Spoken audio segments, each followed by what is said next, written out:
ರಾತ್ರಿ ಸುರಿದ ಭಾರೀ ಮಳೆಗೆ ಅಫ್ಜಲ್ಪುರ್ ಪಟ್ಟಣದಲ್ಲಿರುವ ತಾಲೂಕು ಪಂಚಾಯತ್ ಕಚೇರಿ ಅಕ್ಷರಶಃ ಸಮುದ್ರದ ನಡುಗಡ್ಡೆಯಂತಾಗಿದೆ. ಇಲ್ಲಿಗೆ ಬರುವ ಸಾರ್ವಜನಿಕರಿಗೆ ಅಷ್ಟೇ ಅಲ್ಲದೆ ಅಲ್ಲಿ ಕಾರ್ಯನಿರ್ವಹಿಸುತ್ತಿರುವ ಅಧಿಕಾರಿಗಳಿಗೂ ಒಳಗೆ ಹೋಗಲು ಆಗದಂತಹ ಸ್ಥಿತಿ ನಿರ್ಮಾಣವಾಗಿದೆ.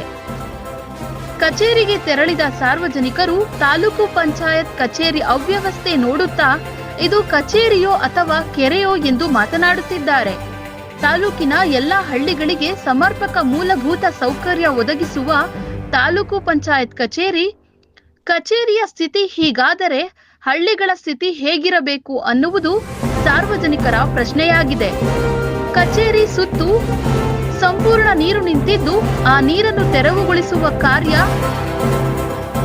ಇರುವುದು ದುರದೃಷ್ಟಕರ.